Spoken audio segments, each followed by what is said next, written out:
Ray Brown's Talkin' Birds. Made possible by the generous support of the Birdwatchers General Store, Orleans, Cape Cod. Birdwatchersgeneralstore.com. By Vortex Optics, with the VIP warranty, their unlimited lifetime promise to keep you and your optic covered. Learn more at vortexoptics.com. And Quest Nature Tours, offering expert-led small group tours for bird and nature lovers since 1970. Explore exceptional journeys around the world at questnaturetours.com. And Beautyo Books, an independent family-owned bookstore carrying one of the largest selections of birding books in the world. BeautyBooks.com. Good morning. Welcome to our show number 903. We'll start off today with a four-word phrase that probably won't surprise anybody. The phrase is, birds are in trouble. And we know that in a very tangible way thanks to BirdLife International's new State of the World's Birds report. It summarizes what birds as barometers for the health of the planet can tell us about the state of nature, the pressures on it, existing solutions, and needed solutions. It's pretty sobering. The main conclusion is that nearly half of the world's bird species are in population decline, and 1 in 8 is threatened with extinction. The report says the expansion and intensification of agriculture is putting pressure on nearly 3/4 of species, with logging, invasive species exploitation of natural resources, and climate breakdown as the other main threats, along with many others. Full details on their website, birdlife.org. Meanwhile, we'll bring this down to the backyard level to see what we can all do to help with this problem with our man Mike O'Connor later on today's show. Bird flu update. The current avian flu virus has spread to just about the whole continental United States and has infected at least 99 wild bird species now, a record for any bird flu strain. Everyone's looking now to see what will happen in the fall in terms of ongoing migration. How about backyard birds and whether we should still feed them? Nothing new there. The latest from USDA's National Wildlife Disease Program says pretty much what we've heard for several weeks. There's currently very low risk of an outbreak among wild songbirds. So no official recommendation to take down feeders unless you also keep domestic poultry. As always, it's recommended that we clean our bird feeders and bird baths on a regular basis. On to our mystery bird contest preview. That would be our bird there. And our bird is, let me see what it is. I've got it written down here. Exactly. It's a long-tailed, ground-dwelling, chicken-like bird of the desert Southwest. Its upper parts are brown and white, with heavy streaking on its neck, back, and wings. Its underparts are buff-colored, and it has a shaggy crest. And the male call is what you just heard there. That's our bird in the contest later in the show. I want to get you ready for it to call in when we get the signal a little later.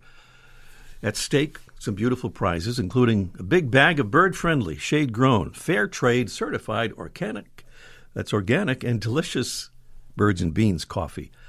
And from our friends at Classic Brands, a Droll Yankees New Generation Sunflower Seed Feeder.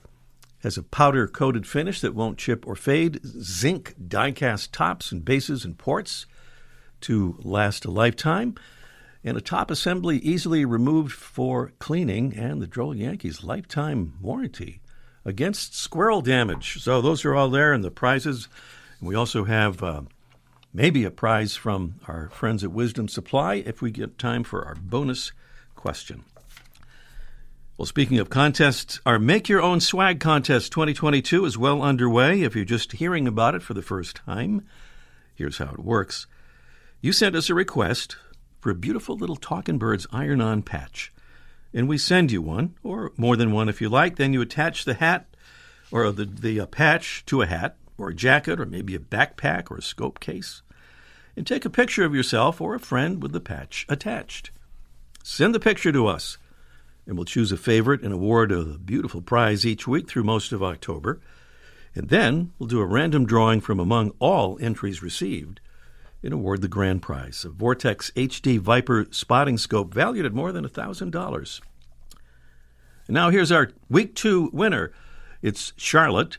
and her son Jason from Knoxville, Tennessee. Yeah. Charlotte sent us a really cool photo shot by Jason.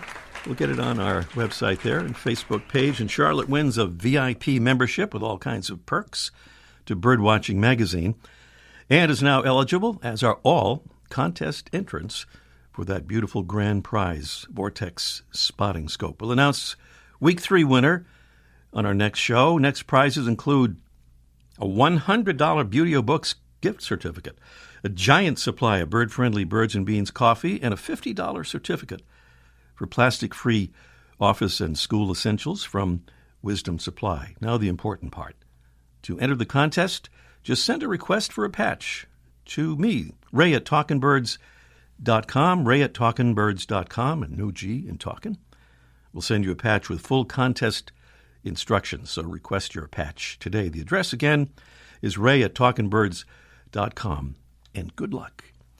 Instead of a conservation salute this week, we have a conservation suggestion, courtesy of our own Debbie Bleacher. Voting is one of the best ways to make a difference for the environment. You can do that by voting in the midterm elections on November 8th.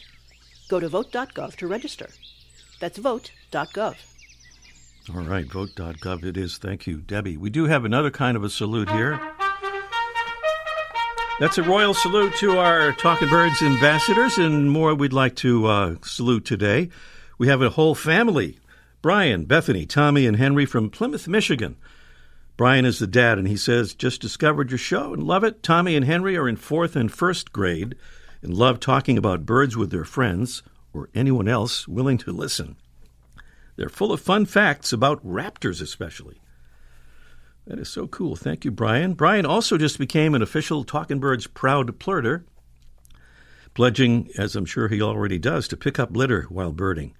That's plurting, so thanks for that as well, Brian. And thank you, Bethany, Tommy, and Henry. And thanks to Alan Lockhart, who's not far from us here in Somerset, Massachusetts. Thank you so much, Alan, for becoming a Talking Birds ambassador.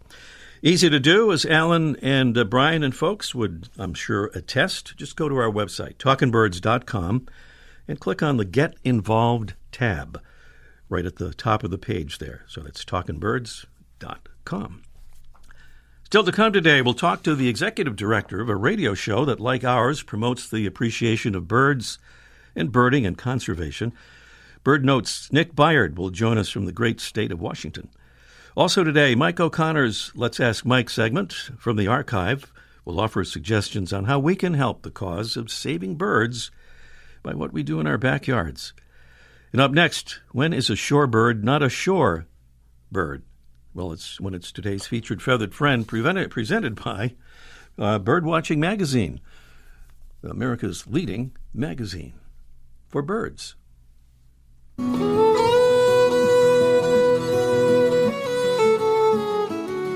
Quite a few bird species are misnamed, like the Connecticut warbler that doesn't breed in Connecticut and isn't a common migrant there, or the Nashville warbler, which nests farther north up into Canada and in the Pacific Northwest.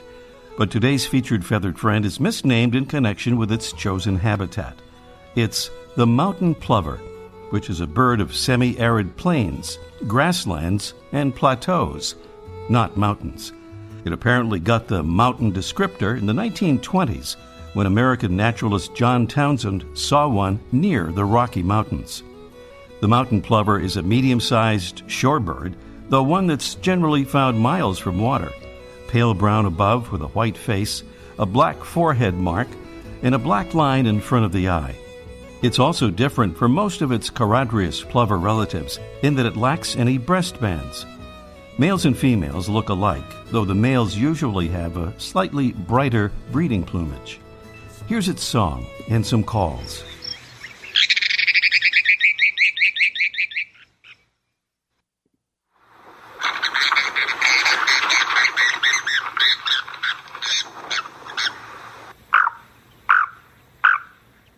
Mountain plovers use a typical plover run-and-stop foraging technique, feeding mostly on insects and occasionally scorpions and centipedes. In areas of taller grass, they're known to pump their tail or tremble one foot, probably in an attempt to flush prey such as grasshoppers. For more than a century, the chief survival issue for the mountain plover has been the destruction or conversion of its native habitat and the removal of grazing species like prairie dogs, bison, and pronghorns. The short grass prairie, where it once thrived, has been largely converted to farmland, but the mountain plover has found some new habitat in grassland overgrazed by cattle. Partners in Flight, which focuses on the conservation of land bird species, includes the mountain plover on its red watch list as a species of highest conservation concern. By the way, this bird's scientific name also provides a misleading mountain connection: Charadrius montanus. It's our featured feathered friend, the mountain plover. Welcome again to our show number 903. Well, Nick Byard first became enamored with birds 17 years ago during a year-long environmental education residency at the Teton Science Schools in Wyoming. He went on to join Peace Corps Paraguay as a volunteer in the environmental education sector, and during his service, he created and co-hosted a trilingual weekly radio show focused on environment and health topics called, in English, The Hummingbird's Good News. He's now the executive director of BirdNote, an independent media production company that produces programming about birds and the environment we all share. And he joins us now from Tacoma, Washington. Good morning, Nick. Morning, Ray. Great to be here. Wonderful to have you, Nick. So tell us more about BirdNote and how you became part of it and now its leader. Sure. BirdNote's been around since about 2005 when Chris Peterson, who was at Seattle Audubon, decided that there needed to be a short radio show about birds. And boy, was she right. She sort of, in partnership with the local station, which is now called KNKX, Western Washington, lifted this thing off the ground with the help of sound engineers and others, narrators, and it became its own nonprofit a couple years after that, and has really grown and kind of taken over a lot of the airways across the country since. Now we're on about 250 radio stations across the U.S. We're a pretty popular podcast, and now we've got long-form podcasts as well. And so in addition to sort of the short, bite-sized flagship show that a lot of people know, we've got long-form podcasts that allow people to go deeper into issues of conservation and love of birds. Mm-hmm. Well, you're doing a series, I know, of longer pieces now called Threatened, which your website describes as a podcast about answering the call to protect the birds and places we love. Tell us a bit more about that. Yeah, it's a podcast that goes deeper. It's a field-based show, and so it takes the listener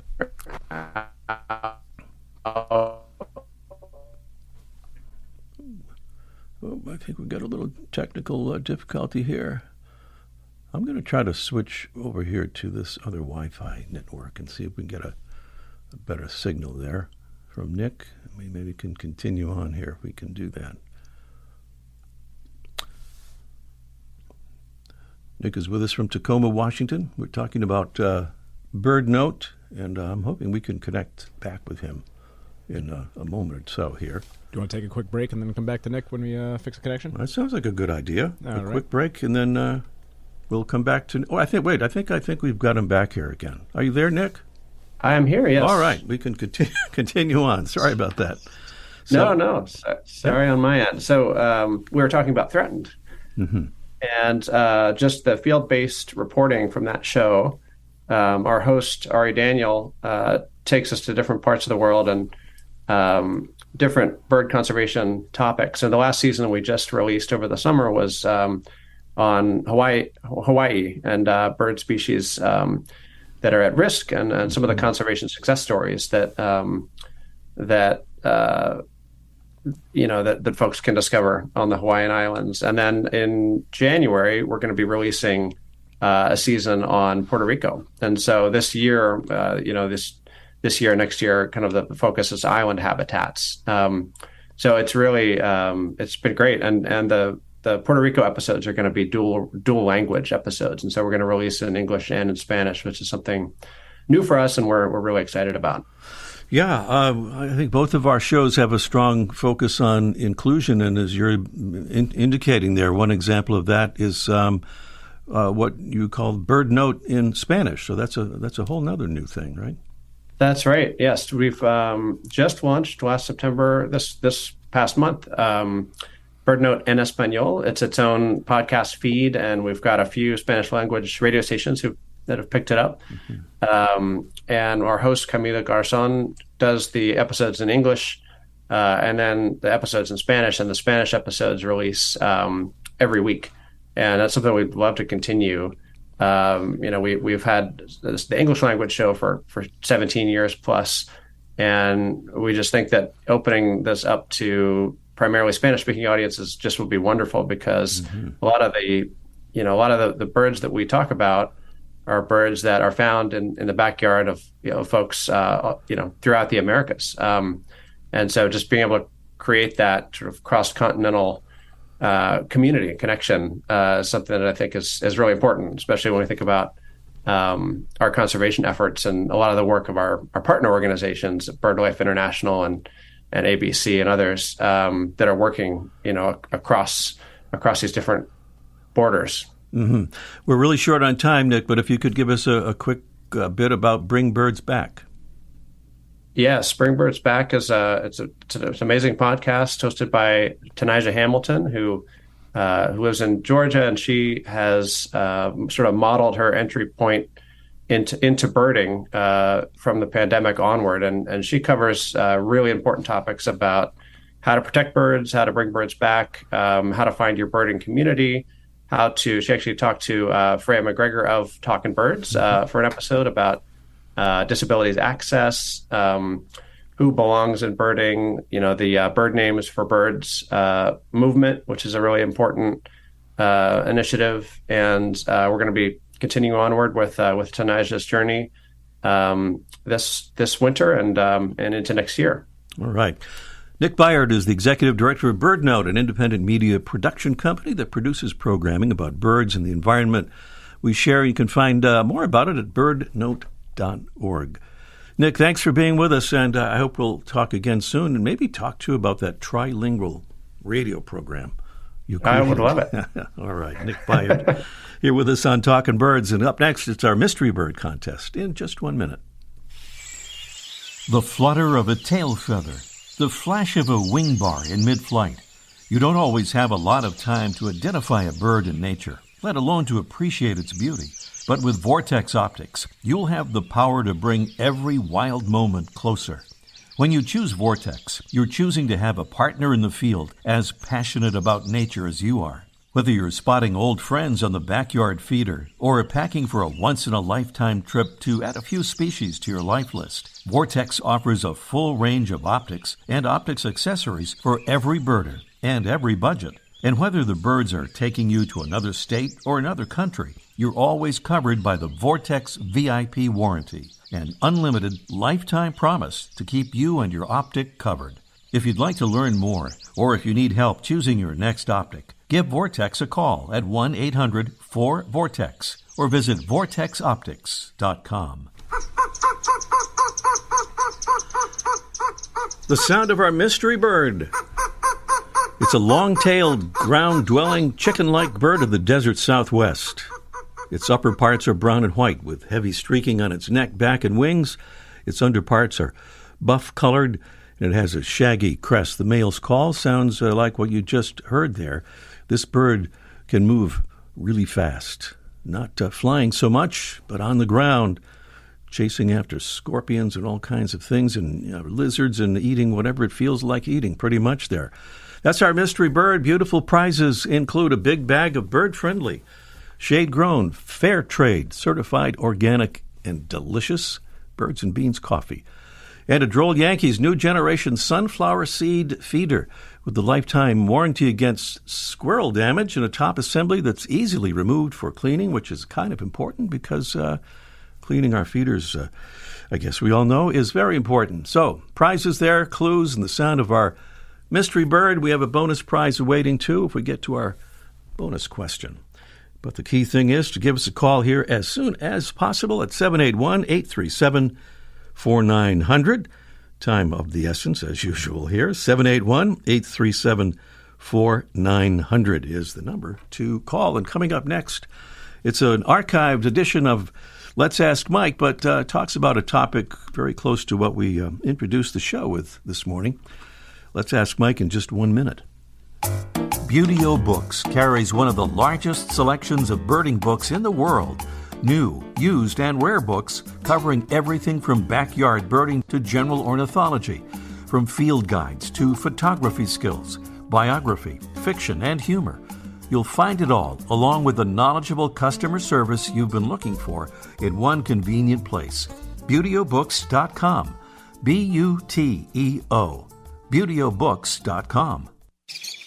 Quest Nature Tours has offered exceptional tours for bird and nature lovers since 1970. In 2023, join us in Iceland, land of fire and ice, or go beyond the beaches in the DR. See amazing wildlife and explore habitats with travel companions who truly enjoy nature. Talkin' Birds listeners receive a $150 credit towards their first tour. Visit questnaturetours.com today. Birds and much more.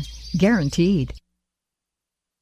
So back to that story of the 3 billion bird population decline in North America, but now on the very local backyard level. In other words, what can we regular folks do about it, if anything? Let's ask a man who has about 3 billion birds in his backyard. That would be Mike O'Connor from the famous... That's what my life list is up to. Is up to 3 billion? Wow. Yeah. Oh, so Mike, so we've lost this frightening number of birds over the last 50 years or so, and we feel a little helpless sometimes. What can we do about it? But there are things we can do on the bird there certainly are. And I had a lot of customers talk about this, and one of them particularly said, okay, I'm kind of giving up on the national, even the local level in terms of, right now the political climate isn't pro-environment for whatever reason. So what can each individual do? And you mentioned this, at the top of the show. Cats are a huge problem. Hundreds of millions of birds are killed by cats constantly. So if you have a cat, it's a house cat, keep it in the house, please. If you want to do something to protect wildlife, especially birds, control the cats. That's what each individual can do, is control. Not just cats, but dogs. Dogs are becoming the second problem in my mind. Dogs, and when you grew up, we had a dog in the backyard. It was fine. Now everybody has to parade their dog around the town, through the woods. Everybody takes their dog through every environmental trail there is.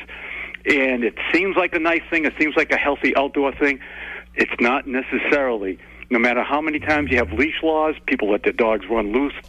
There used to be a habitat right down the street where it was full of hornlarks. Now people let their dogs run loose there. The hornlarks are gone. An Australian study, so even leash dogs, where they go through wild habitat, just conservation area, they walk their dog, which seems like a nice thing. Mm-hmm. The population of birds dropped by 40% because birds don't want to nest where there's the endless stream of predators walking through. So, if you have a dog, take it to a soccer field. Take it to an area that's already been compromised. Don't take it to this wonderful habitat that you think is a nice thing. It doesn't really help. It's not really helpful to the wildlife. Window strikes, we talk about that all the time. I know I sound like a guy, madman, yelling on the phone right now. I'm sorry. But we talk about window strikes. Get some of the stickers. That's another huge problem. You talk about big buildings and everything, but your own house, if you lose one bird a year on your house, multiply that by all the buildings in the world. It's a big problem. So go out and buy some stickers, or even make your own. I take a suction cup and I take a streamer and I stick it on the window, and the streamer blows around. It's homemade and it's helpful. My wife hates it, but I don't care. It's really, really, really helpful, in terms of keeping the birds off protection from the windows. And lastly, when you do your yard work, stay away from the big box stores. Go to a local nursery and talk to them about native plants. Just don't grab something that's on sale and looks pretty. Go to a nursery and say, I want native plants that's going to attract insects, because the insect population is dropping too, and that's what these birds feed on. And so get something that's belongs in the area, and that'll supply insects and it'll help the birds. And I'm sorry I was yelling. That's all right. You'll calm down. You should buy some bird seed too and bird feeders, I bet, right? Yes, that's what everybody should do, actually. Thank you, Mike. Okay, we'll talk next week, Ray. All right, Mike O'Connor there at the legendary Birdwatchers General Store on Cape Cod. We're back here to the Mystery Bird Contest right after this important message. Birdwatching Magazine has a new membership program. Benefits include detailed bird ID articles from Ken Kaufman and David Sibley, tips and stories about bird photography, access to quarterly e-workshops on identifying and photographing birds, and complimentary print and digital subscriptions to Birdwatching Magazine. Learn more at birdwatchingdaily.com/memberships. Returning to the Mystery Bird. That's it, the Mystery Bird Contest. There's the sound of our bird, that desert bird running across the desert, grabbing scorpions and lizards. What is it? 781-837-4900. Caroline is near us in Scituate, Massachusetts. Good morning, Caroline. Good morning. Good morning. What do you say about that mystery bird? California quail. California quail is that is not it, but you sounded very confident. You almost convinced us there. Mm-hmm. Well, he was supposed to run fast. That's true, yeah. Thank you. We'll try us again, all right? All right, and please send me more cards. More ambassador cards. All right. Thank you, Caroline. You're welcome. Have a great day, Ray. All right, you too. We go to Jason in Concord, New Hampshire. Good morning, Jason. Good morning, Ray. How's it going? Doing well, thank you. You heard some clues and you even heard a guess there. What do you think, that mystery bird? I think it's the greater roadrunner. The greater one, not just any old roadrunner either. The greater, no. The greater roadrunner is correct. Nice job on that. We have a bonus question here. Would you like to give that a try? Why not? We just have a little extra time. Here it is. So bamboo, a versatile plant that can serve as a sustainable and biodegradable alternative to fossil fuel-derived materials, is said to be the fastest growing plant on the planet, capable of growing at up to how many inches per day? Would it be A, 3 inches, B, 15 inches, C, 35 inches, or we don't know, we're bamboozled by this question? That was... Oh, sorry about that, but those are the choices there. What do you think? Well, I have no clue, so I'll just go right down the middle with 15. 15 inches. No, believe it or not, it's 35 inches. I've read, I don't know if this is literally true, but I've read that you can actually see this growing. That's how fast it grows. Kidding. And I guess it makes sense if it grows 35 inches in one day. I guess more maybe, than an inch an hour. Yeah, it's pretty incredible. Wow, that's incredible. Unless we made this whole thing up. No, we didn't make this up, I promise. But yeah, bamboo is an amazing material, usable for all kinds of things that you might not think of, replacing, non-sustainable items, even like for straws. We don't like those plastic straws very much. So bamboo straws. Yeah, we've got a toddler, and all of the kind of toddler flatware or dishes and stuff is all bamboo, I guess, these days. Mm-hmm. Yeah, well, that's cool. Nice to hear. Jason, thank you. Stay on the line there. We'll get your info and send you those prizes. Thank you very much. Huge fan of the show. Well, thank you, Jason, up there in Concord, New Hampshire, identifying the greater roadrunner. Just a quick reminder about our Make Your Own Swag contest before we wrap up our show this morning. If you'd like to enter the contest, just send a note, an email, and say, send me a patch. And we'll do it, and then you send us a picture of your patch attached to your hat or jacket or pretty much anything. Email it to ray@talkingbirds.com, ray@talkingbirds.com. Have some fabulous prizes. That is it for our show today. Thanks for listening, and see you next week. Ray Brown's Talkin' Birds. Made possible by the generous support of the Birdwatchers General Store, Orleans, Cape Cod. Birdwatchersgeneralstore.com. By Vortex Optics, with the VIP warranty, their unlimited lifetime promise to keep you and your optic covered. Learn more at vortexoptics.com. And Quest Nature Tours, offering expert-led small group tours for bird and nature lovers since 1970. Explore exceptional journeys around the world at questnaturetours.com. And Buteo Books, an independent family-owned bookstore carrying one of the largest selections of birding books in the world. ButeoBooks.com.